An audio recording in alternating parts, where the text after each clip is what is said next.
Hello, this is Hibakhan with the Forest March Group. This video will review Section C of the 2018 Election Administration and Voting Survey, or EAVS. This section seeks to understand by-mail voting in your jurisdiction in the 2018 general election. You can find similar presentations for the other 5 sections of the survey on the EAVS portal and the Election Assistance Commission website. As you watch this video, you might want to follow along with the PDF version of the survey, which can be found on the Downloads page of the EAVS portal. Section C of EAVS asks you to report data about domestic civilian by-mail voting in the 2018 general election.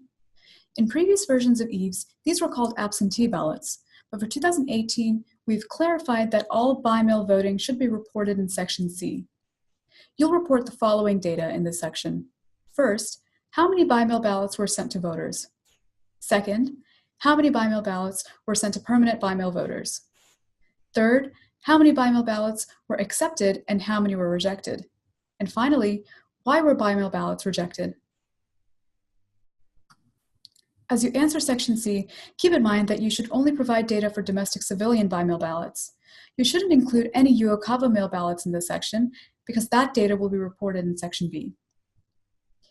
You also shouldn't include in-person voters, even if your jurisdiction uses the term in-person absentee voters to refer to people who apply in person for an absentee ballot and cast that ballot in the election office in the same trip. If an individual used any form of in-person voting, that will be reported in Section D. The first set of questions in Section C asks about by-mail ballots your office sent to voters for the 2018 general election. You'll report the total number of these ballots in C1A. In the remainder of C1, you'll divide that total into the listed categories. Ballots returned to the election office by voters, regardless of whether they were counted or rejected, will be reported in C1B.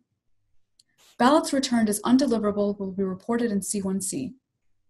Ballots surrendered by the voter or incorrectly marked will be reported in C1D. Ballots surrendered so their recipient could vote in person with a provisional ballot will be reported in C1E. Ballots with an unknown status will be reported in C1F. If some by-mail ballots do not fall into one of these categories, use C1G, H, or I to record them along with a description of the category. The numbers you report in C1B through C1I should add up to the total number of by-mail ballots in C1A.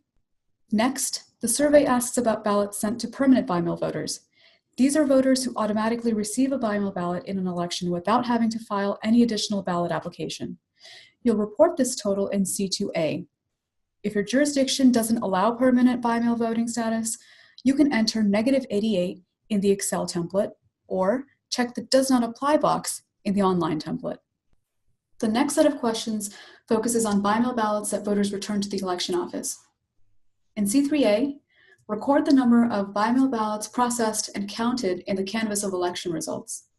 Then, in question C4, record information about by-mail ballots that were rejected by the election office. You'll first record the total number in C4A, then you'll divide that total into the listed categories to indicate why ballots were rejected. If the reason for rejection doesn't appear on the list, you can use C4, P, Q, and R to record it. The numbers you report in C4B through C4R should add up to the total number of rejected by-mail ballots in C4A. We appreciate you taking the time to watch this video. We encourage you to carefully read through each section before answering any of the questions to ensure you're accurately reporting your jurisdiction's data. The easiest way to view the survey and its instructions is by accessing the PDF version of the 2018 survey on the Downloads page of the EAVS portal. We also encourage you to use the comment boxes for each question to provide us with additional information and context.